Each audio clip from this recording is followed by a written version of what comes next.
हिरव्या वाटणातलं चिकन बनवण्यासाठी भरपूर कोथिंबीर, थोडीसं पुदिना, आलं, लसूण, मिरच्या, काजू आणि लिंबू आणि कांदा घालून पेस्ट करून घेतली. 1 किलो चिकन धुवून त्याच्यावरती 1 चमचा हळद, 1 चमचा मीठ, केलेलं वाटण, अर्धी वाटी दही घालून छान असं मॅरिनेट करत ठेवून दिलं.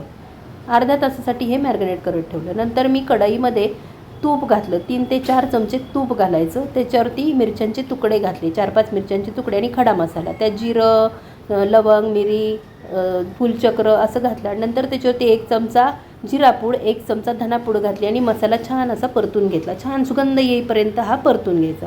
मग त्याच्यावरती मॅरिनेट केलेलं हे चिकन घालायचं आणि छान असं हलवून घ्यायचं.